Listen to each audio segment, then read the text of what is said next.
ఉంది Yamini. Right, thank you Sambasivarao. EVM ధ్వంసం కేసులో పరారీలో ఉన్న మాచర్ల ఎమ్మెల్యే పిన్నెల్లి రామకృష్ణారెడ్డి కాసేపట్లో నర్సారావుపేట కోర్టులో లొంగిపోతారని ప్రచారం జరుగుతుంది.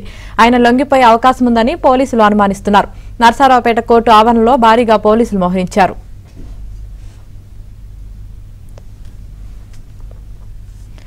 ఇదే విషయానికి సంబంధించి మరింత సమాచారం ఏపీ బ్యూరో చీఫ్ రామారావు అందిస్తారు. రామారావు, చెప్పండి, దీనికి సంబంధించి మీ దగ్గర పూర్తి అప్డేట్స్ ఏంటి?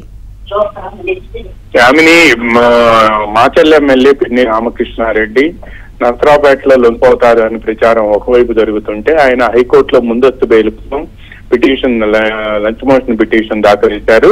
తనకు ముందస్తు బెయిల్ ఇవ్వాలి అని చెప్పి పిన్ని రామకృష్ణారెడ్డి తరపు న్యాయవాదులు ఈ రోజు ఉదయం హైకోర్టులో లంచ్ మోషన్ పిటిషన్ దాఖలు చేసి దాన్ని అనుమతించాలి అని చెప్పి కొద్దిసేపు వాదనలు వినిపించారు. ఉదయం ఎలక్షన్ టైంలో ఈ లంచ్ మోషన్ పిటిషన్ దాఖలు చేయగా మధ్యాహ్నం తర్వాత లంచ్ మోషన్ పిటిషన్ పై విచారిస్తామని చెప్పి హైకోర్టు స్పష్టం చేసింది.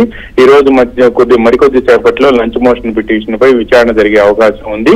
అయితే ఇందులో రెస్పాండెంట్స్ గా రాష్ట్ర ప్రభుత్వం, రాష్ట్ర పోలీస్ శాఖతో పాటు ఎన్నికల కమిషన్ కూడా రెస్పాండెంట్ గా చేసినట్టు తెలిసింది.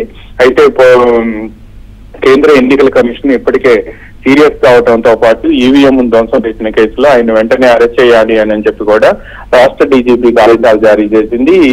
ఆయనపై మొత్తం 10 సెక్షన్ల కింద కేసులు నమోదు చేశామని చెప్పి నిన్న రాష్ట్ర సీఈఓ ముఖేష్ కుమార్ మీనా మీడియాతో చెప్పారు. పైగా ఈవీఎం ధ్వంసం చేసిన సంఘటనపై కేంద్ర ఎన్నికల సంఘం సీరియస్ గా ఉంది అని కూడా ఆయన ఈ రోజు కూడా మీడియాతో చిట్చాట్ మాట్లాడుతూ చెప్పారు.